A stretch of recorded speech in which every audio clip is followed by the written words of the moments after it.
Political issue. पिछली class में हमने आपके इकोनॉमिक इशू कंप्लीट किया था और न्यू इकोनॉमिक पॉलिसी बता दिया था।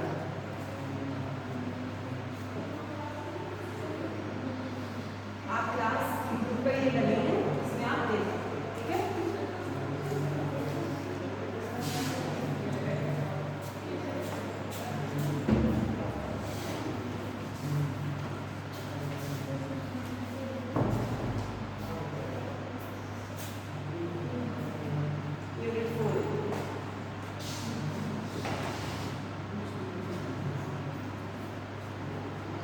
हमें आज इस चैप्टर में किन पर बात करनी है। सबसे पहले करेंगे कॉन्सेप्ट ऑफ डेमोक्रेसी,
डेमोक्रेसी क्या है, ठीक है। इसका पहले हम कॉन्सेप्ट क्लियर करें। चलो, अगर आप पूछें आपसे कि टॉपिक का नाम है पॉलिटिकल इशू, हमारे राजनीतिक मुद्दे क्या क्या है, हमें इनमें क्या क्या इशू होता है, ठीक है। अब जबकि राजनीति की बात कर रहे हैं तो राजनीति किसके लिए बनाई जाती है? पीपल्स के लिए। यस, अभी तो पीपल्स का इसमें मीन होता है, और जो हमारी पॉलिटिकल है वो इसके ऊपर डिपेंड है, पीपल्स के लिए। और इसमें जो हमारा किसके ऊपर है? लोकतंत्र, यानी जनता का तंत्र। जनता अपने के लिए गवर्नमेंट बनाती है। अब जैसे अगर अभिप्राय की बात करते हैं तो भारत एक ऐसा राष्ट्र है, समानता धर्मनिरपेक्ष वाला राष्ट्र, जिसमें विश्व का सबसे बड़ा लोकतंत्र होने का गौरव प्राप्त है। भारत एक ऐसा देश है जहाँ पे डेमोक्रेसी जनता की चलती है, लोकतंत्र चलता है, बाकी जगह तानाशाही चलती है, ठीक है। तो संयुक्त राज्य अमेरिका की भूमि में भारतीय संघ की भूमि लगभग दोगुनी है। जहाँ हम देखेंगे यूनिवर्सिटी जो लैंड एरिया है वो हमारे इंडिया से डबल, लेकिन किंतु हमारे देश के निर्वाचकों की संख्या अमेरिका की संपूर्ण जनसंख्या से अधिक है। जो हम लोग निर्वाचन करते हैं, जो हम इलेक्शन लड़ते हैं या चुनाव करते हैं, तो यहाँ पे चुनाव नेता कौन है? निर्वाचित सदस्य कौन करता है? जनता ही तो करती है। और अदर बात जगह देखेंगे तो वहाँ ऐसा नहीं है। तो सन 1950 में भारत ने एक लोकतांत्रिक संवैधानिक प्रणाली को कार्यान्वित करने के लिए विशाल प्रयोग प्रारंभ किया, और ऐसे अविकसित एशियाई देश से शुरू हुआ जहाँ राजतंत्रीय निर्णयशीलता, अल्पकालीन संप्रदाय, ज्ञान विरोधी पुरोहित वर्ग, पिछड़ी अर्थव्यवस्था, पुरानी परंपराएं चली आई। अगर हम बात करें भारत के बारे में तो 1950 में जब हमारा भारत कहाँ पर कैसा हुआ था, फ्रीडम हुआ था, तो उस टाइम संविधान लिखा जा रहा था, ठीक है। संविधान कॉन्स्टिट्यूशन तभी तो शुरू हुआ, और इसको लिखने में हमें कितने वर्ष लगे? हमारा कॉन्स्टिट्यूशन कब कंप्लीट हुआ? टाइमिंग बताइए इसकी। ध्यान करो, 2 वर्ष 11 मई 18। आप लोग इतनी चीजें भूल जाते हैं, ये हमेशा एक याद रखा करो। अब उस टाइम भारत कैसा था? उस टाइम जब देश आजाद हुआ तब भारत में कुछ भी नहीं था, सब चीजें नई नई बनना शुरू हुई थी, डेवलपमेंट होना शुरू हुआ। हमारा भारत किसके अंदर आता है? कौन से वाले उसमें आता है? कॉन्टिनेंट में। एशिया के अंदर आता है, ठीक है। एशिया सबसे बड़ा कॉन्टिनेंट है, ये सबको ही पता है। इसमें 51 देश आते हैं। देश की बात करें तो कंट्री, ठीक है। अच्छा ये बताओ, भारत हमारा कैसा संघ है? संघ बोलते हैं। कंट्री सब जगह है, यूएसए भी एक कंट्री है, चाइना भी एक कंट्री है, और जापान भी एक कंट्री है, एक्सेट्रा जो भी है सब ये कंट्री है।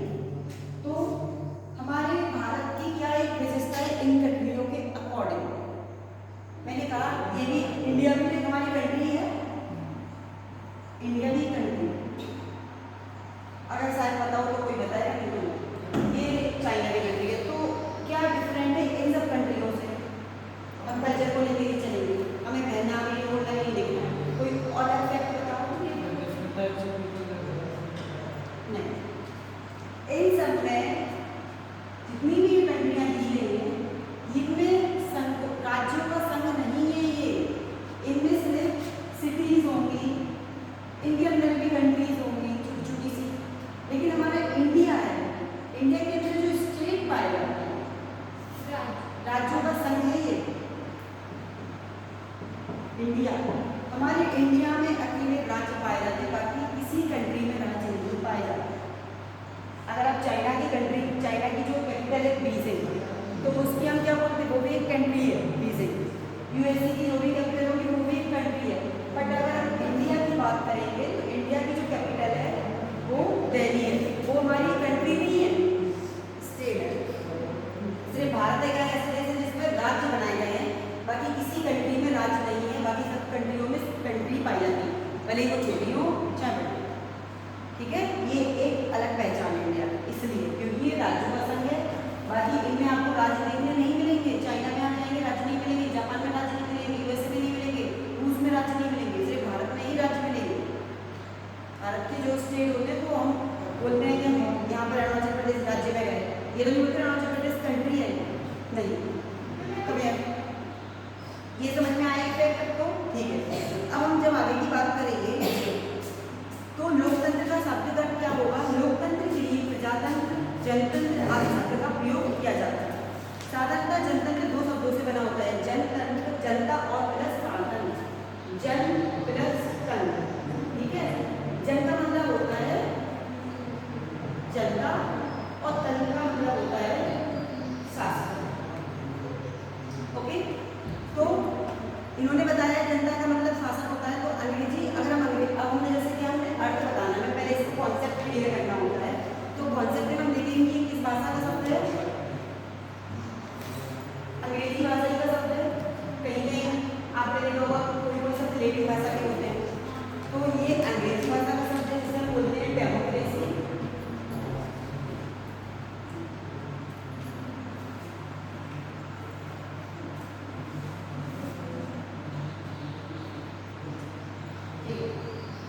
अगर मैं आपसे लोकतंत्र के बारे में, जैसे हमने कॉन्सेप्ट बता दिया, ये शासन का शब्द है, ये जनता का शासन है। अब हम इसको कहेंगे कि अपने शब्दों में हमें इसके वर्ड बताओ कि जनता की परिभाषा बताओ या लोकतंत्र की परिभाषा बताओ, क्या है?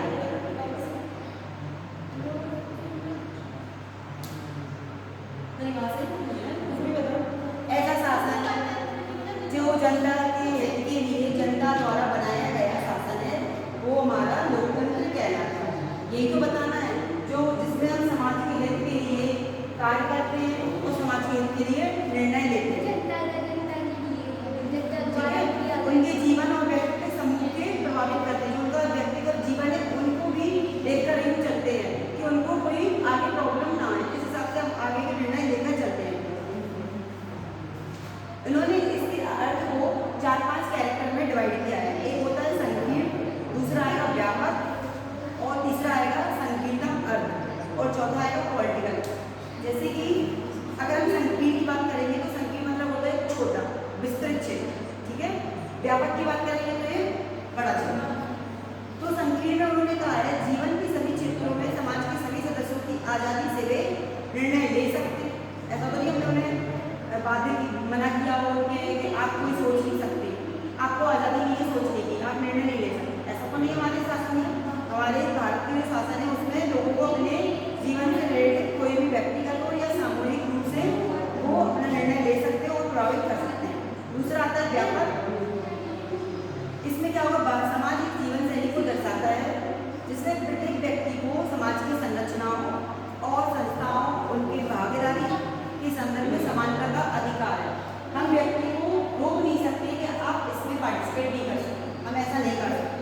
उसको हमने सारी सुविधाएं, सारी स्वतंत्रता प्रदान की है। व्यक्ति किसी में भी अपनी हिस्सेदारी ले सकता है, चाहे वो समाज से रिलेटेड हो, चाहे वो पॉलिटिकल से रिलेटेड हो। ठीक है, उसको ये व्यापक क्षेत्र यानी बड़े पैमाने पर। अगर हम संकुचित की बात करेंगे तो उसमें उसकी जीवन की संबंधित बातें आएंगी। और अगर हमने कहा व्यापक अर्थ बताइए तो हम इसको पूरा उसका पॉलिटिकल क्राइटेरिया लेंगे और सामाजिक क्राइटेरिया लेंगे, सोशल एंड पॉलिटिकल दोनों क्राइटेरिया लेकर चलेंगे। नेक्स्ट आएगा आपका संकीर्तन अर्थ। संकीर्तन अर्थ में क्या होगा, राजनीतिक निर्णयों में स्वतंत्रपूर्वक भागीदारी और लोकतंत्र का समाजवादी समाज की स्थापना का प्रभाव। यानी अब हमारे जो समाजवाद है वो कैसे स्थापित हो रहा है, इसमें लोग क्या क्या काम करके चलेंगे, ये सब उसको प्रभावित करता है। ठीक है, तो ये तो होगा आपके कॉन्सेप्ट ऑफ डेमोक्रेसी। और भी आगे इसके हैं, जैसे मैं नाम बोल रही हूँ तो इसमें आप एक्सप्लेन करेंगे। आर्थिक अर्थ, सामाजिक अर्थ, दार्शनिक दृष्टि से अर्थ, शैक्षिक अर्थ। अगर हमने कहा आपसे और एक होता है पॉलिटिकल अर्थ। अगर हमने पॉलिटिकल की बात की तो उसमें क्या आएगा, राजनीतिक मुद्दे, जितना भी हमारा पॉलिटिकल इशू चलता है सब उसमें आ जाएगा। अगर हमने कहा इकोनॉमिक बताइए तो इकोनॉमी में क्या होगा, हमारा आर्थिक स्थिति की बात करेंगे हम, जिससे हमारा पूरा घरेलू जीवन चलेगा।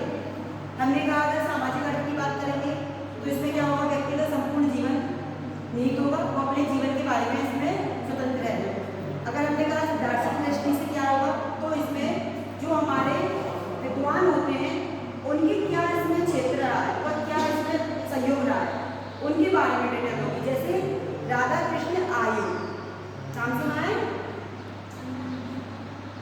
राधा कृष्ण जी का नाम भी सुना है।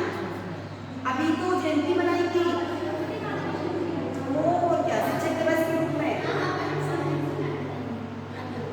तो उन्होंने क्या कहा है, लोकतंत्र जीवन का एक ऐसा ढंग है, नाम मात्र राजनीतिक व्यवस्था, धर्म, लिंग, व्यवसाय या आर्थिक स्थिति के भेदभाव के बिना समाज के सभी सदस्यों को समान स्वतंत्रता अधिकार प्रदान करने का सिद्धांत है।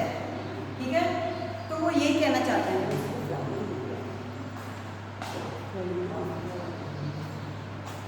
ये राधा कृष्ण की बात हो रही है, और कौन से राधा कृष्ण जी है, वही तो है। उसके बाद आता है शिक्षक अर्थ। शिक्षा की जगत में जैसे जैसे हेडिंग है उनको बस आपको हेडिंग याद करनी होती है। मैंने आपको क्या कहा था, कोई भी अगर आपका लॉन्ग में आंसर लिखने की है तो हमें क्या करना होगा, पहले उनकी हेडिंग को जानना होगा। अगर हमें हेडिंग याद है, आपने 10वीं याद कर ली तो आपके लिए बेटर हो, 4-5 लाइन करिए, आप 4-5 पेज का आंसर लिख सकते हैं। एक पेज में आपने पूरा उसका एक्सप्लेन कॉन्सेप्ट क्लियर कर लिया, एक पेज में आपने इंडेक्स ले लिया जिसमें आपने आपकी 10 हेडिंग बता दी, जैसे राजनीतिक हो गया, सामाजिक हो गया, आर्थिक हो गया, इस तरीके से। फिर नेक्स्ट पेज में आप एक एक पेज में 2 हेडिंग ले लेते हैं, 2 हेडिंग ले लेते हैं, हो गया आपको 5 पेज से हमें पेजेस के अकॉर्डिंग ही आंसर क्लियर करना होता है।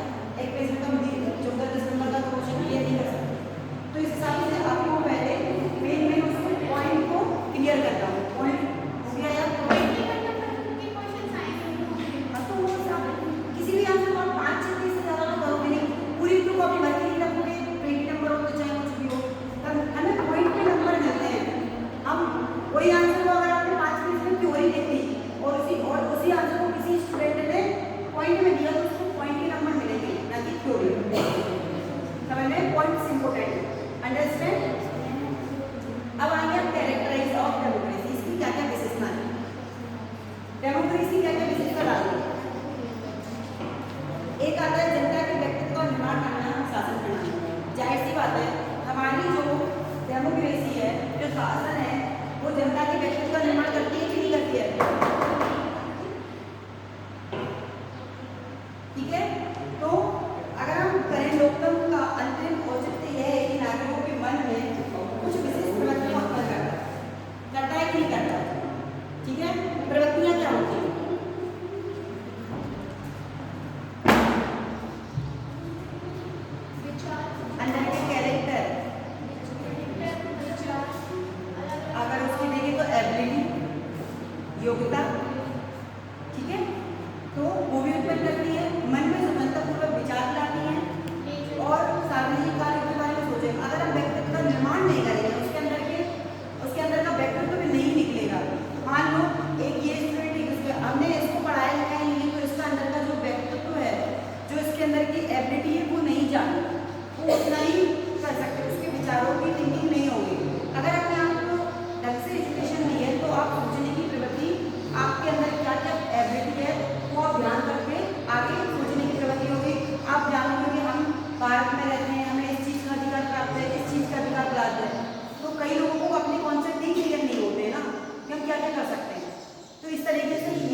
शासन प्रणाली क्या करती है? व्यक्तित्व के निर्माण का विकास करती है।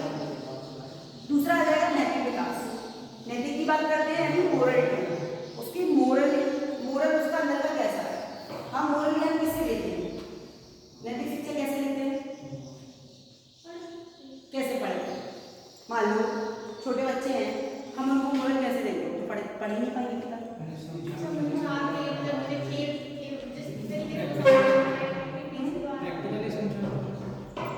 प्रैक्टिकली ही नहीं, उनको हम जो हमारे महापुरुष हैं उनकी स्टोरी बताते हैं।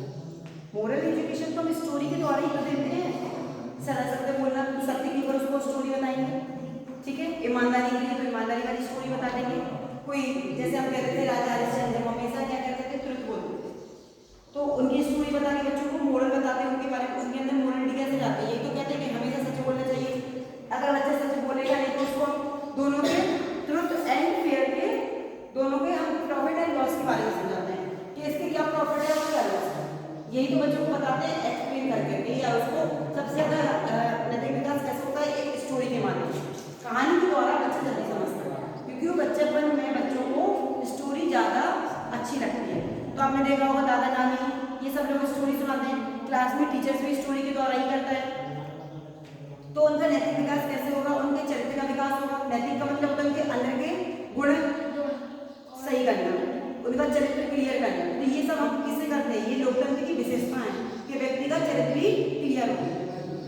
आया समझ में इसमें ईमानदारी आ जाएगी, आपके उद्योग आत्मनिर्भरता आ जाएगी, साहस के गुण पैदा करेंगे। व्यक्ति को साहसी बनाने के लिए उसको वीर से रिलेटेड कहानियां बताएंगे कि ये इस राजा ने ये करा था, इतनी लड़ाई की थी, इससे वो अपने देश के लिए बलिदान कर गया। इस तरीके की हम स्टोरी बताते हैं बच्चों को।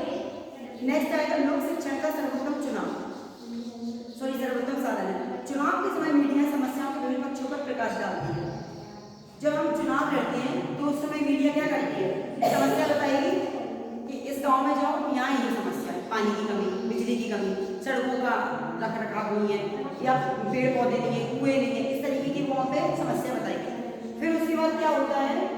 शासन को अनेक बातों का ज्ञान हो जाता है और चयनित प्रतिनिधि 5 वर्ष के लिए कामों पर लग जाता है।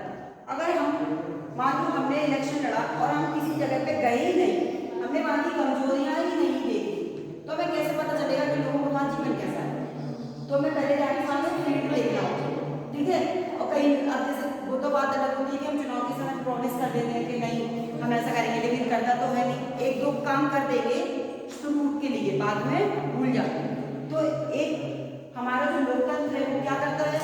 लोक शिक्षण का सर्वोत्तम साधन है, यानी व्यक्तियों की जो परेशानियों को अवगत कराने के लिए सर्वोत्तम। अगर चुनाव नहीं होते, सरकार नहीं चुनी जाती, तो क्या जनता की परेशानी दूर होती? क्योंकि कोई तो ये कहेगा नहीं कि मैं क्यों करूँ, मेरे को थोड़ी ना पैसे मिलेंगे। तो इस वजह से भी एक हमारे लिए ये महत्वपूर्ण है। आया समझ में ये पॉइंट? लोगों में देशभक्ति की भावना उत्पन्न करती है। जाहिर सी बात है, देशभक्ति की भावना उत्पन्न होगी कि नहीं होगी? लोकतंत्र का काम ही है देशभक्ति की भावना उत्पन्न करना। जगह जगह नारे लगवाना, किसी का जो भी देशभक्ति की जो काम है उनमें आंदोलन करवाना या उनको पार्टिसिपेट करवाना, ये सब काम होता है लोकतंत्र का, ठीक है। नेक्स्ट आएगा सत्ता का दुरुपयोग करने पर रोकना। हमने चुनाव की प्रक्रिया 5 वर्ष क्यों रखी? बताओ, हम 10 वर्ष भी तो रख सकते थे, 15 भी चला लेते, क्या हम लाइफ टाइम रखते थे? हमने 5 ही साल क्यों रखे?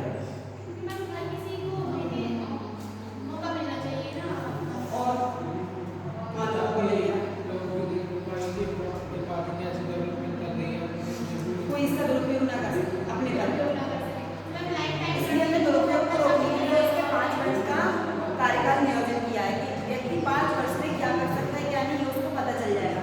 और दूसरी बात, किसी को अपने पद पर घमंड ना हो, उसके लिए हमने उसकी वर्षिक काल रखी, इसलिए उसको टाइम पीरियड रखा है 5 साल। अगर आप व्यक्ति एक ही पद पे लाइफ टाइम रहेगा तो वो एक तानाशाही हो जाएगा और सत्ता पर जनता पर अपना ज़्यादा ही हुकूमत जताने लगेगा, जो कि पहले होता था राजा के टाइम पे। इसलिए ये 5 वर्ष की कार्यक्रम रखे गए। तानाशाही की बात है।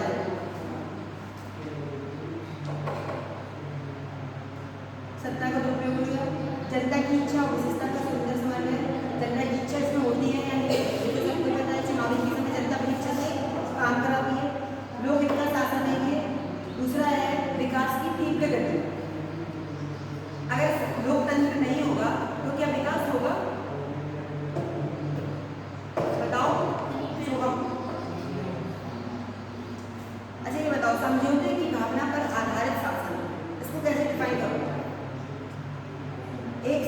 होने की भावना पर आधारित शासन।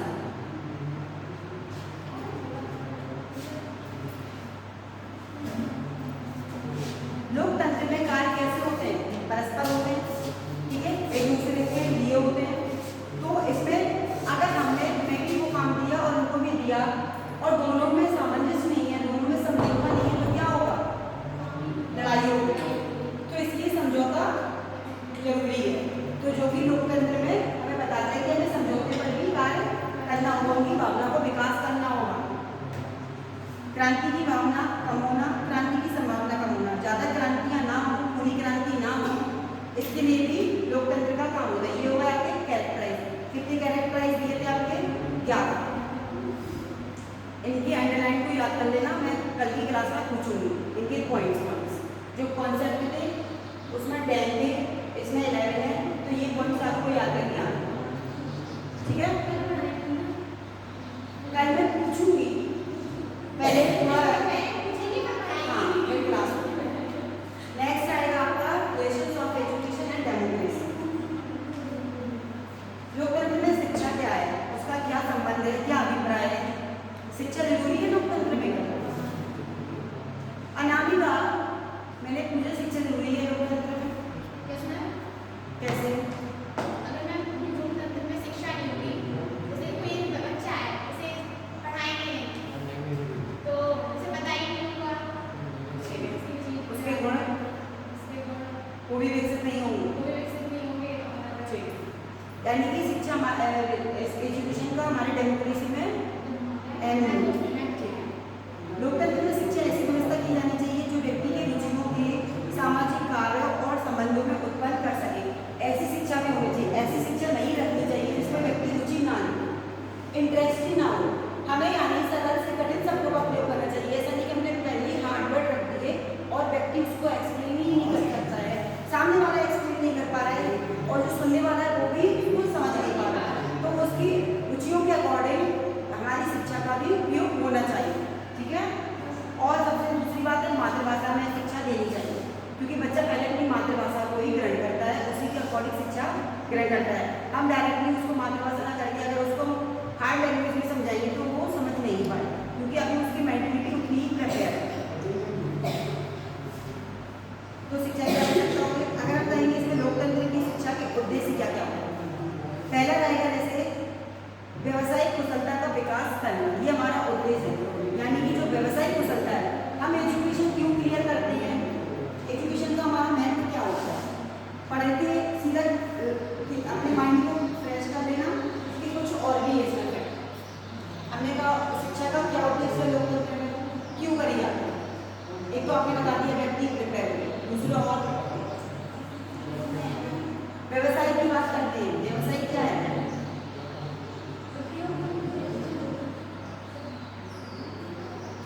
व्यवसाय यानी रोजगार, खुद का एक व्यवसाय हो बनना।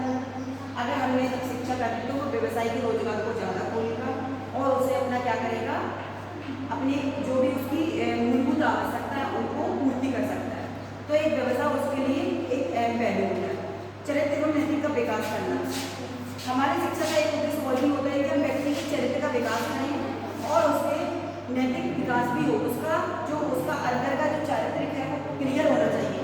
व्यक्ति का मन में ये दोष नहीं होना चाहिए कि हमारा वर्ग अच्छा है, हम उच्च कुलीन के वर्ग के लोग हैं, ये हम नीचे वर्ग के कुलीन लोग हैं, उनके ये अंदर समानता की भावना का विकास हो चाहिए। तो ये सब चीज़ें हमारे उद्देश्य में आएंगी। जब आपसे पूछा जाए कि कॉन्सेप्ट में इसके क्या उद्देश्य आएंगे, तो आप यही क्लियर करेंगे। चरित्र का विकास होना,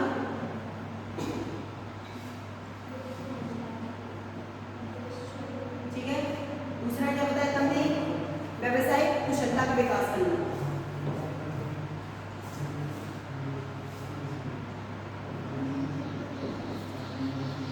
व्यक्ति में अगर ये कुशलता आ गई तो फिर इतनी भीड़ भाड़ नहीं करेगी नौकरी के लिए।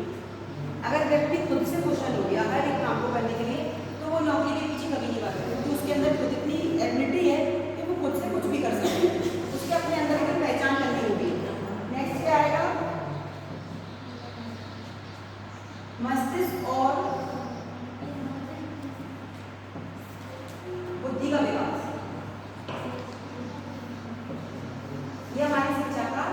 उद्देश्य।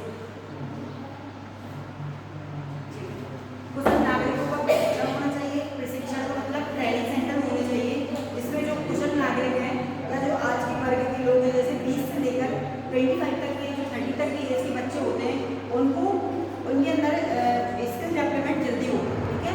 उनको हम सिखा सकें कि आप इस काम में कितने डेवलपमेंट हो, आप क्या कुछ कर सकते हो, तो उसके हिसाब से हमें ट्रेनिंग सेंटर की जरूरत होती है। अगर हम ट्रेनिंग सेंटर नहीं रखेंगे विलेज एरिया में या छोटे छोटे टाउन में ट्रेनिंग सेंटर नहीं होगा, तो जो नागरिक हैं, सिटीजन है, कैसे सीखेंगे? हम अगर ट्रेनिंग सेंटर रखेंगे तभी तो वो सीखेंगे, क्योंकि उनके अंदर जो कौशल पाए जाएंगे, स्किल है उनके अंदर की, वो कैसे डेवलप होंगी? ट्रेनिंग सेंटर का ओपन होगा, तो वहाँ पर वो अपने ट्रेनिंग लेके अपने फिर आगे के काम स्टार्ट कर सकते हैं। आया समझ में? ये आपके उद्देश्य में आएगा। अवकाश के समय का सदुपयोग, मनोरंजन की और क्षमता है मनोरंजन के ढंग से प्रयोग करने की शिक्षा प्राप्त करना। जैसे आपको जो हॉलीडे होते हैं, तो हॉलीडे में आजकल के लोग क्या करते हैं? मोबाइल ही चलाते हैं, सीधी बात, ये तो एक नई बात है। लेकिन हमें क्या करना होगा? हमें इन उद्देश्य में ये रखना होगा कि जो अवकाश है उसका समय का सही उपयोग करना चाहिए। उसमें हम क्या कर सकते हैं? लोगों को शिक्षित कर सकते हैं, बच्चों को शिक्षित कर सकते हैं, क्योंकि आप इतने खुद एजुकेट हो गए कि आप आने वाली पीढ़ी को भी शिक्षा में ला सकते हैं। उनको आप जगह जगह जाके थोड़े थोड़े से कैंप लगा सकते हैं, उनको मोटिवेट करिए। जो महिलाएं हैं जो घर में रहती हैं उनको मोटिवेट करिए अपने हॉलीडे टाइम।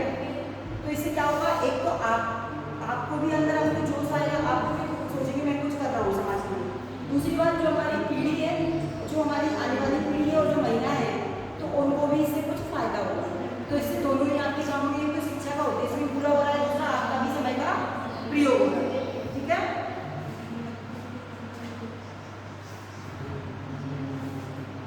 शिक्षा के महत्व के बारे में आप लिख लेंगे, इसको मुझे एक्सप्लेन करने की जरूरत है क्या? क्यों? ठीक है। शिक्षा में लोकतंत्र का प्रभाव क्या रहा, इसको थोड़ा मैं बता देंगे। ये चैप्टर आपका, और एक हेडिंग रहेगी आपकी शिक्षा के आदर्श एवं सिद्धांत। तो आदर्श सिद्धांत के बारे में जैसे अगर आपको आप क्या लिखेंगे इसमें? जनतंत्र में शिक्षा का महत्व होना चाहिए, ठीक है, भेदभाव रहित शिक्षा होनी चाहिए। ये तो हमारे सिद्धांत होंगे कि हमें भेदभाव के बिना शिक्षा नहीं। ऐसा नहीं कि हमने कुछ बच्चों को, जो बच्चे या तो निम्न वर्ग के लोग हैं, विकलांग बच्चे हैं, समावेशी बच्चे आते हैं। समावेशी बच्चे में क्या आते हैं? अलग अलग तरीके के बच्चे आ जाते हैं, पिछड़े वर्ग के बच्चे आ जाते हैं, कुछ इस तरीके के आते हैं जैसे। तो उनमें हमें क्या करना चाहिए? समानता की भावना रखनी चाहिए, उनको एक ही जगह करना। ऐसा नहीं हमने उनको अलग बिठा दिया, तो इससे क्या होगा? बच्चे के मन में ही भावना आएगी और वो हो सकता है पढ़ाई पे ध्यान न देगा। तो हमें एक तरीके से समानता की सिद्धांत रखने चाहिए कि शिक्षा सभी के लिए समान हो। जनतंत्र में नागरिकता की स्वतंत्रता का आधार हो, व्यक्ति के कर्तव्य पालन, व्यक्ति को अपने उसके कर्तव्य पालन की शिक्षा देनी चाहिए। तो हमारा कर्तव्य क्या है?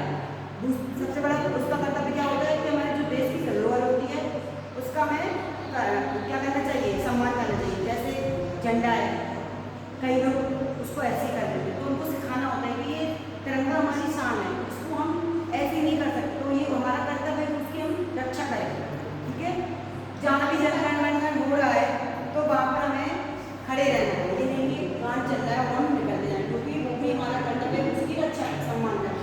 तो हमें इन सबको कर्तव्यों को लोगों को सिखाना होगा। तो ये हमारे सिद्धांत में आएंगे। तो ये आप अपने ऑनवर्ड्स में बता सकते हैं, इस तरीके के आप अपने मन से भी सिद्धांत बता सकते हैं। और कोई कहीं हमें समुदाय बनाना, सेक्टर लगाना, कैंप लगाना, लोगों को प्रशिक्षण देने के लिए, लोगों को मोटिवेट करने के लिए कैंप लगाना चाहिए। ये आपके सिद्धांत में रहेंगे। अब आता है शिक्षा का लोकतंत्र में क्या प्रभाव? बताओ क्या प्रभाव पड़ सकता है लोकतंत्र में शिक्षा का?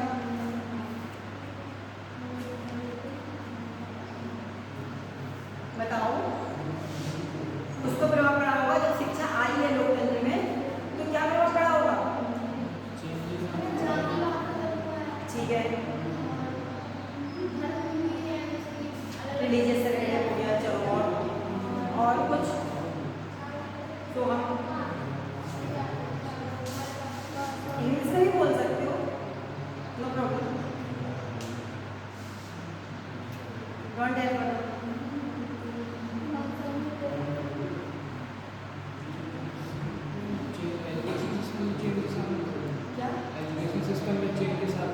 तो एजुकेशन सिस्टम का हम वही तो बता रहे हैं, जो हमने एजुकेशन सिस्टम को हमने डेमोक्रेसी में रखा है, तो इससे क्या प्रभाव पड़ा डेमोक्रेसी का?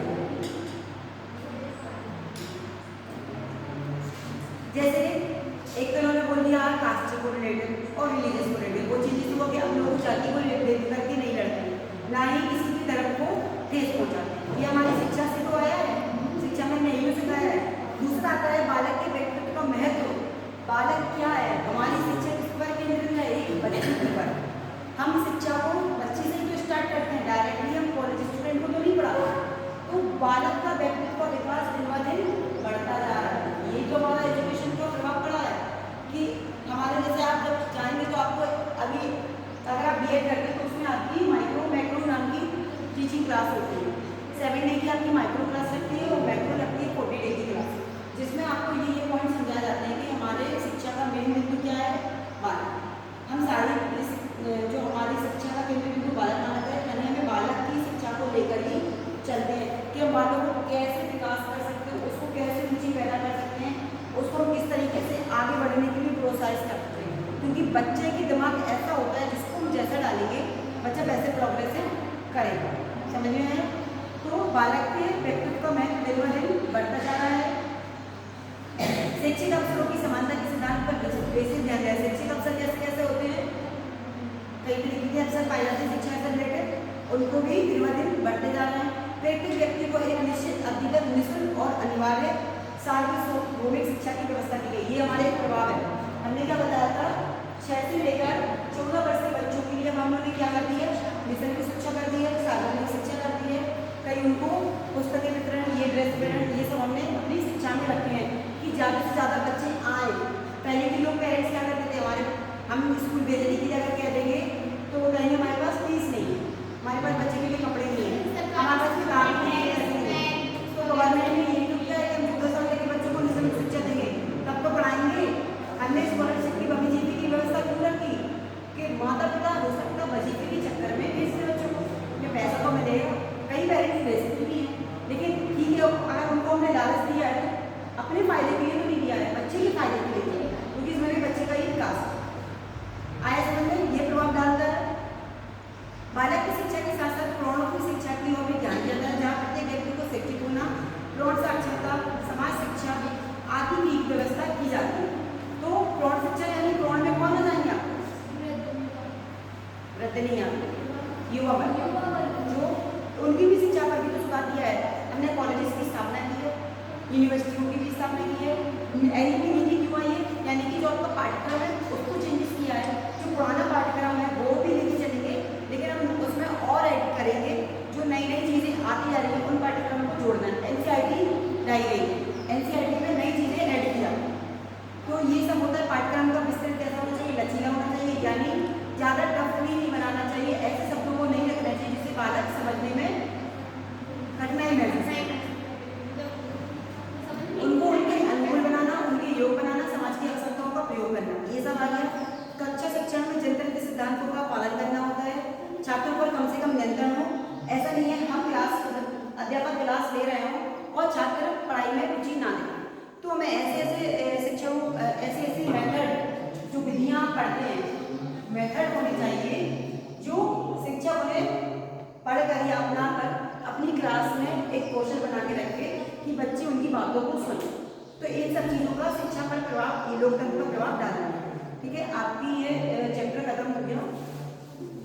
मैंने होमवर्क में आपको बता दिया है क्या क्या करके आना है। पहले मैं कल पूछूंगी जो मैंने पढ़ाया है। और नेक्स्ट चैप्टर है आपका सेंट्रल स्टेट लेवल एडमिनिस्ट्रेशन। 2 दिन आपकी ये वाली कौन सी क्लास रहेगी?